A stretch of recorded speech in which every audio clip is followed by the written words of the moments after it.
హాయర్స్ welcome to our channel. ప్రస్తుతం మనతో పాటు దామో బాలాజీ గారు సీనియర్ జర్నలిస్ట్ ఉన్నారు. వారితో ఒకసారి మాట్లాడదాం.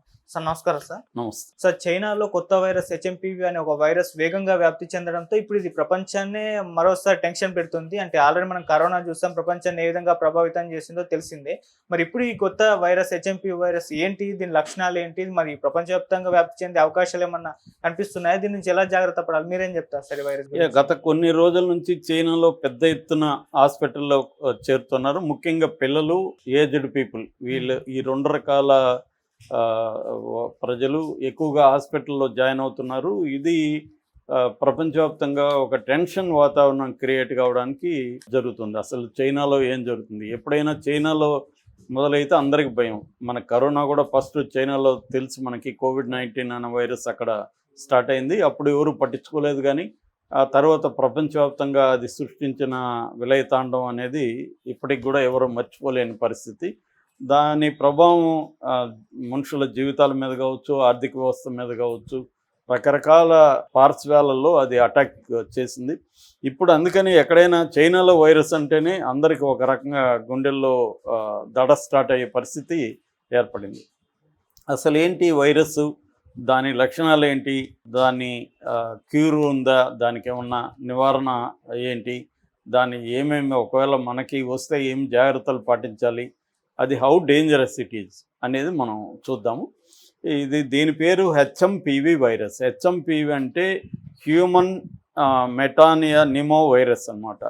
సో మెటానిమో వైరస్, హ్యూమన్ మెటానిమో వైరస్, ఈ హెచ్ఎంపీవీ దీని పేరు. ఇది ప్రధానంగా ఏంటంటే ఇది కూడా కోవిడ్-19 లాంటి ఒక వైరస్. ఇది కూడా బేసిక్గా దీని అంటే కొన్ని వైరస్ని ఫ్యామిలీస్గా డివైడ్ చేస్తారు.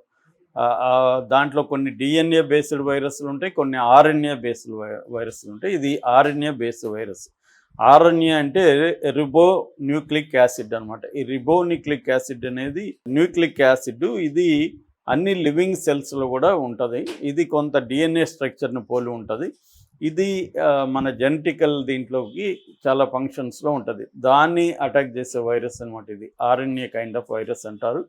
మామూలుగా డిఎన్ఏకి డబుల్ స్టాండర్డ్ ఉంటుంది, దీంట్లో ఏమో సింగిల్ ఉంటుంది అనమాట. సో ఇది రెస్పిరేటరీ సింక్టినల్ వైరస్ అని కూడా అంటారు, ఆర్ఎస్వి అని కూడా అంటారు. ఎందుకంటే ఇది మన రెస్పిరేటరీ ద్వారా గాలి పీల్చుకున్నప్పుడు ఆ రేణువుల ద్వారా వ్యాపిస్తుంది అనమాట, మనం గాలి వదిలినప్పుడు. సో ప్రధానంగా దగ్గు, తుమ్ముల ద్వారా ఇది ఎక్కువగా వ్యాపిస్తుంది. సో దీని ఇంక్యుబేషన్ పీరియడ్ 3 నుంచి 5 రోజులు. 3 నుంచి 5 రోజుల లోపల ఇది బయటకు వచ్చి జనాలకి వెళ్తుంది. సో చైనాలో ఏంటంటే ఇదే కాకుండా సీజనల్గా కూడా వస్తాయి. కాబట్టి ఈ సీజన్లో న్యూమోనియా విరిడి అని, మెటాప్నో వైరస్ అని, ఇన్ఫ్లుయెంజా, తర్వాత మైక్రోప్లాస్మా, కోవిడ్-19, న్యూమోనియా, ఇవన్నీ కూడా ఇప్పుడు ఉన్నాయి. అందులో ఇది కొద్దిగా భయపడుతున్నారు. ఎందుకంటే దీనికి ఎటువంటి క్యూర్ లేదు, మెడిసిన్ లేదు దీనికి. ఓన్లీ ఏంటంటే సపోర్టివ్ కేర్ అంటారు. సపోర్టివ్ కేర్ తీసుకోవాలి. రెండోది సిమ్టమేటిక్ ట్రీట్మెంట్, అంటే సిమ్టమ్స్ని తగ్గించే ట్రీట్మెంట్ తీసుకోవాలి తప్ప దీనికి యాంటీవైరల్ మెడిసిన్ అనేది ఏమీ లేదనమాట. సో అంటే హైడ్రేషన్, వాటర్ ఎక్కువ తాగుతుండడం, పబ్లిక్గా వెళ్తున్నప్పుడు మాస్కులు ధరించడం, చేతులు శుభ్రంగా కడుక్కోవడం, మనకి ఏదన్నా తుమ్ము వచ్చినప్పుడు అక్కడ చేత్తో తాకి మళ్ళీ ఆ చేయిని ఇంకొక తాకకుండా క్లీన్ చేసుకోవడం. మనకి ఇవన్నీ తెలుసు. నిజానికి కోవిడ్ వచ్చినప్పుడు ఇవన్నీ పాటించాం. కనీసం 20 సెకండ్ల పాటు చేతులు కడుక్కోవడం. అందుకని ఎవరు చెప్పారు హ్యాపీ బర్త్డే టు యూ అనేది ఒక 4 సార్లు పాడితే సరిపోతుంది, చేతులు కడుక్కుంటారు. సో అలాగా చేతులు శుభ్రంగా కడుక్కోవడం, పబ్లిక్ ప్లేస్లోకి వెళ్ళినప్పుడు కంపల్సరీ మాస్క్లు వేసుకోవడం, ఇవన్నీ చేయాలి.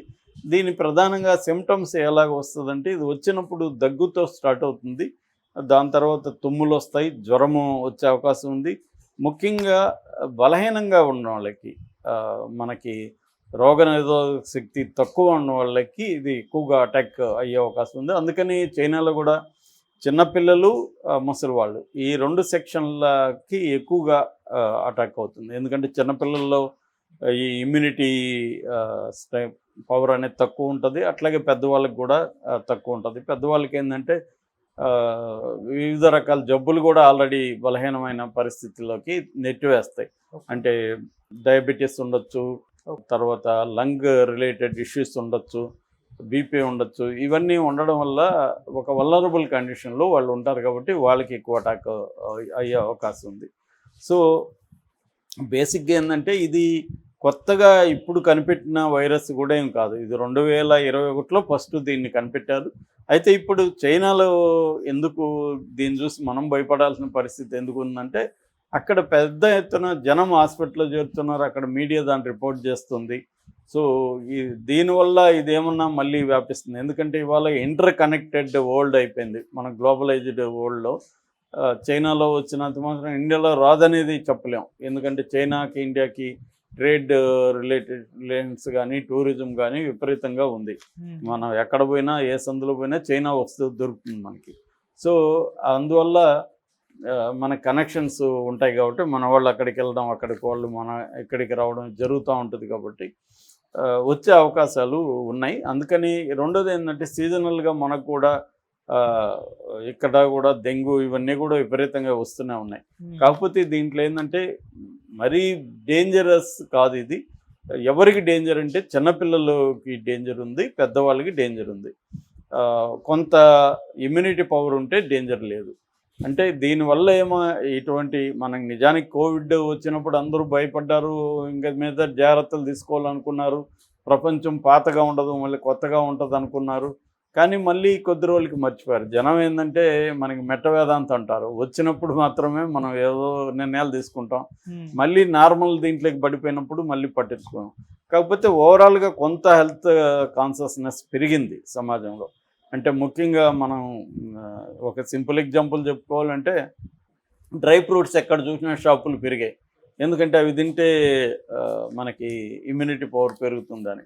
సో ఫుడ్ హ్యాబిట్స్లో తేడా రావడం, తర్వాత ఈ మధ్యకాలంలో మనకి కినో డైట్ అనేది కూడా బాగా పెరిగింది. ఇంటర్మీడియట్ డైట్ 16 గంటలు 12 గంటలు ఉండడం, ఖాళీగా ఉండి మళ్ళీ తినడం, అట్లాంటి ఇది కూడా బాగా పెరిగింది. సో అట్లాగే మనకి వాకర్స్ ఈ సంఖ్య కూడా బలంగా పెరిగింది. కాకపోతే సరిపోదు ఇది. మనం ఏంటంటే పబ్లిక్ హెల్త్ అనేది ఇంకా హెల్ప్ కావాలి. పబ్లిక్ హెల్త్ లేకుండా ఇండివిజువల్ స్థాయిలో ఎన్ని జాగ్రత్తలు తీసుకున్నా సరిపోదు. పబ్లిక్ హెల్త్ కేర్ అనేది డెవలప్ అవ్వాలి. దానికి ఫండ్స్ కొరత ఉంది, పబ్లిక్ హెల్త్ కేర్ లేదు. కాకపోతే ఎప్పటికప్పుడు మోడీ ప్రభుత్వం ఇటువంటి వచ్చినప్పుడు ఇక్కడ కూడా మనం అలర్ట్ చేయడం, ఇక్కడ పేషెంట్లలో కానీ ఈ ఎయిర్పోర్ట్లలో టెస్టులు పెంచడం, ముఖ్యంగా చైనా నుంచి ఇండియాకు వస్తున్న వాళ్ళ పరిస్థితి ఏంటనేది టెస్టులు పెంచడం, దీన్ని ఇటువంటి ప్రివెంటివ్ స్టెప్స్ అనేవి గవర్నమెంట్ స్థాయిలో తీసుకోవాలి. వ్యక్తులుగా కూడా ఎవరికి వాళ్ళు జాగ్రత్త తీసుకోవాలి. ఒకటేమో శుభ్రంగా ఉండడం, క్లీన్ చేసుకోవడం, పబ్లిక్ ప్లేసులు క్రౌడ్ ఉన్న చోట మాస్కులు ధరించడం, దాని తర్వాత మన హ్యాబిట్స్ని లివింగ్ లైఫ్ స్టైల్ని మార్చుకోవడం. యోగానో లేకపోతే వాకింగో any form of physical exercise and diet control. ఫుడ్ని మనం ఏం తింటున్నాం, ఎన్ని క్యాలరీలు తింటున్నాం, ఏ కైండ్ ఆఫ్ ఆహారం తింటున్నాం, దీని మీద దృష్టి పెట్టడం. ఇవి ఇండివిజువల్ స్థాయిలో తీసుకోవాలి. ఇక గవర్నమెంట్స్ ఏమో దీని మీద రీసెర్చ్ని పెంచుతా రావాలి, మెడిసిన్స్ని సరైన పద్ధతిలో తీసుకోవాలి. అట్లాగే పబ్లిక్ హెల్త్ కేర్ అంటే గవర్నమెంట్ హాస్పిటల్స్ని వీటిని అంతా పెంచుకోవాలి. దీనికి సంబంధించిన మెడిసిన్స్, ఇప్పుడు సిమ్టమేటిక్ ట్రీట్మెంట్కి కూడా మెడిసిన్స్ అవసరం, అట్లాగే సపోర్టివ్ కేర్ అవసరం. రేపొద్దున ఇది సివియర్ అయితే ఆక్సిజన్ స్థాయిలు, ఎందుకంటే ఇది కూడా రెస్పిరేటరీ సిస్టమ్నే అటాక్ చేస్తుంది. అందుకని ప్రభుత్వాల మీద ఎక్కువగా బాధ్యత ఉంటుంది. వ్యక్తులు కూడా మన స్థాయిలో మనం జాగ్రత్తలు తీసుకోవాల్సిన అవసరం ఉంటుంది. ఇవి ఇంకా వస్తూనే ఉంటాయి. కోవిడ్ తర్వాత ఏదో ఒక వైరస్లు మనమే చాలా చెప్పుకున్నాం మన ఛానల్లో, వస్తూనే ఉంటాయి. ఇది ఒక మనకి ఇప్పటివరకు తెలియని ఒక వైరస్ ఇది. కానీ ఇది కొత్త వైరస్ అయితే కాదు, 2001లోనే బయటకు వచ్చింది, కానీ మనకి ఇప్పటి కొత్త అనుకోవచ్చు. సో దీన్ని కొంత మానిటర్ చేసుకోవడం ఇంపార్టెంట్. అంతకంటే భయపడాల్సిన పరిస్థితి అయితే ఈ వైరస్ మీద లేదని సైంటిస్టులు చెప్తున్నారు. Okay sir, thank you so much.